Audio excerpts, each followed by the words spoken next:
canal Ricardo Oliveira. Curta, compartilhe e ative o sininho. Memorize a Bíblia. É um curso em videoaulas que vai te ensinar a memorizar referências, versículos, capítulos e até livros inteiros da Bíblia. Através de aulas rápidas e práticas, você vai ver um passo a passo sobre como usar a supermemória que você já tem para memorizar porções inteiras da Bíblia ou qualquer outro assunto que você estude. É isso mesmo! Você já tem uma supermemória, só não sabe como usá-la. O conteúdo desse curso pode ser usado para você memorizar qualquer tema, de qualquer área. Assuntos para vestibular, faculdade, curso público, prova da OAB e muito mais. Além de desenvolver essa super habilidade, fazendo a sua inscrição neste curso, você estará ajudando a manter o canal Ricardo Oliveira. Acesse agora mesmo memorizeabiblia.com. Eu vou receber agora um convidado que já faz um tempo que eu estou querendo trazê-lo aqui no programa. É o Dr. Rodrigo Silva. Ele é teólogo, arqueólogo e filósofo. E ele vai falar para a gente um pouquinho sobre a vida de Jesus. E também vai lançar o seu livro, A Enciclopédia Histórica.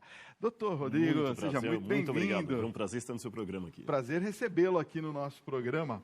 Sabe que você tem aqui um admirador. Puxa, obrigado. Acompanho o seu trabalho e já acompanhei muitos dos seus vídeos e fico encantado com a maneira com que você realmente tem abordado os assuntos, né? Eu acho que é muito interessante misturar um pouquinho, colocar arqueologia, história com a Bíblia, para que a gente poder entender melhor. E você vê que esse quadro aqui, na verdade, ele é uma representação romanceada a partir da teologia medieval. E aconteceu uma coisa, quando falam idade renascentista, já é idade moderna, mas ainda bebendo da Idade Média. Eles não tinham muito contato com as terras bíblicas, a arqueologia não existia como ciência nessa época. Então as pessoas retratavam Cristo de acordo com as tradições religiosas da Europa. Entendi. As próprias feições de Cristo, por exemplo, não são as feições de um judeu, mas de um europeu. Aqui embaixo você tem um crânio, que segundo a tradição seria o crânio de Adão, porque acreditava-se que Jesus morreu no Calvário e Adão estava sepultado embaixo, então o sangue de Cristo batizou Adão. A Bíblia não fala isso. Então aqui você tem uma visão romanceada. E vários quadros como este sempre trazem um Jesus mais criado pela piedade popular. Quando a arqueologia surgiu, ela começou a mostrar o Jesus de raízes realmente do Oriente Médio, com uma atenuante, um Jesus realmente judeu. Porque nessa época, bem antes de Adolf Hitler, já havia uma grande propaganda antissemita em toda a Europa. Ser cristão era não ser judeu. E tudo o que a teologia queria fazer era mostrar que Jesus não era judeu. Nós temos um trabalho muito importante na Igreja Católica, a partir dos anos 1920, com Lagrange, quando a École Biblique de Jerusalém começou os achados arqueológicos lá, e o padre Lagrange foi um dos que começou a trazer essa volta de Jesus judeu, Jesus da terra, e revolucionou muita coisa. Depois nós tivemos Hugo Porto, Schindler e outros teólogos católicos que vieram depois. Até o Concílio Vaticano II tentou reaver esta imagem de um Cristo mais judeu. Até Maria, como é retratada em muitos quadros, talvez eu vou chocar alguns católicos que nos ouvem, mas aquela Maria que é retratada loirinha, de seda, é uma visão de Maria europeia, porque a Maria, de verdade, era uma Maria judia, com a pele queimada pelo sol, não com aquela roupa de cetim. Então isso aqui é apenas uma forma romântica, como foi retratado na Europa. Aliás, já que a gente falou dos pregos dos pés, aqui também não era nas mãos, não é, Rodrigo? No passado, pensaram que não poderia ser nas mãos, porque acreditava-se que o corpo rasgaria, tá certo? Com o peso.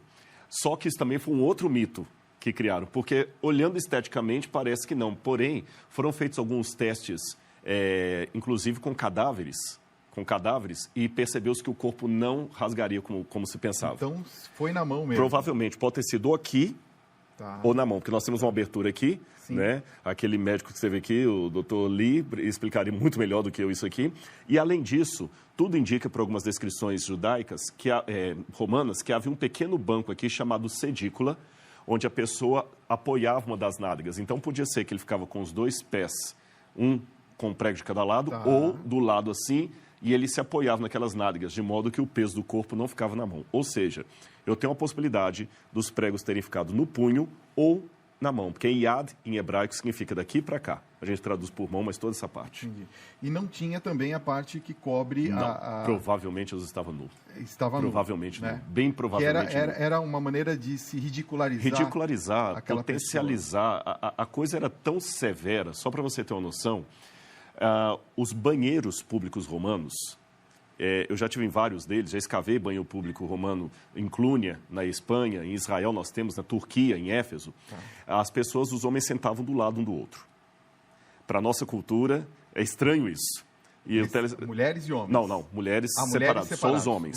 Mas sentavam do lado do outro sem nenhum divisório. E o banheiro era um lugar público, você está ali defecando e conversando com o companheiro. Dantesco para a nossa cultura. Mas agora vem o ponto mais curioso. Qual era o papel higiênico deles? Eles tinham uma pequena esponja do mar com um caniço. Ele morava numa água, se limpava, depois colocava aquilo num vaso cheio de vinagre para desinfetar e o outro poder usar. Olha só. O Evangelho de João diz que quando Jesus estava na cruz, ele falou, tenho sede. E um dos soldados, embebendo num caniço uma esponja, colocou num vinagre e levou à boca de Cristo. Quer dizer, a representação era exatamente dessa. Exatamente. Ainda que aquele soldado tivesse movido de alguma compaixão pelo Filho de Deus, ele colocou na boca de Cristo, traduzindo em linguagem moderna, um papel higiênico tirado da latrina. Meu Deus. Então você vê a humilhação que foi a cruz. Você vê o nível, né? Ele está contando isso para vocês prestarem atenção no nível da humilhação, né? Isso. Qual que é a diferença, já que nós estamos falando assim tão fortemente desse momento da Páscoa, a diferença entre a Páscoa que nós comemoramos hoje e da época de Cristo? A Páscoa judaica. A Páscoa judaica, na verdade, ela começa, a palavra Pessah, em hebraico, significa passar por cima. É uma referência quando os hebreus foram libertos do Egito. O cristianismo deu um novo significado a essa Páscoa, porque Jesus também morre numa época de festa de Páscoa. Então, Cristo também nos liberta do Egito, do pecado, da escuridão, da escravidão do mal, do reino das trevas, para o reino da luz. Só que a Páscoa judaica, ela tem um momento em que ela é guardada sempre, não é? E a Páscoa judaica pode acontecer numa segunda, numa terça, numa quarta, numa quinta, numa sexta, qualquer dia da semana. Só que o Papa Victor, a partir do ano 180 mais ou menos, ele é contemporâneo de Santo Irineu de Lyon ali, o Papa Victor resolveu fixar a Páscoa no primeiro domingo após a lua cheia, tá certo, da primavera. Ele resolveu fixar. As igrejas da Ásia não aceitaram isso. Houve até chama isso em teologia de querela pascal.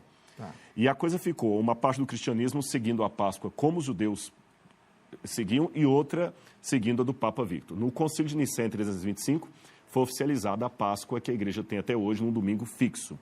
Essa Páscoa foi fixada para atrelar, de certa forma, as festas pagãs que haviam em Roma e que eles queriam, então, de certa forma, fazer uma harmonia entre as festas pagãs e as festas religiosas. Por isso que o carnaval, cada ano, cai numa época diferente. Pouca gente sabe, mas o carnaval é atrelado ao calendário eclesiástico. É uma festa pagã, mas ele cai em épocas diferentes, porque depois do carnaval você tem que ter a quaresma, e a quaresma dá na Semana Santa.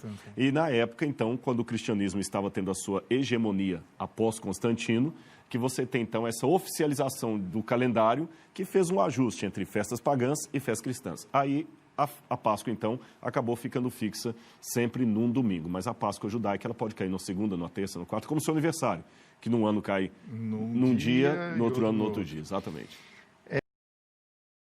Fiquei, assim, emocionado com o presente. Tá, muito obrigado, de verdade. E quando eu voltar, eu trago um para a Letícia também. Foi muito gente boa, viu?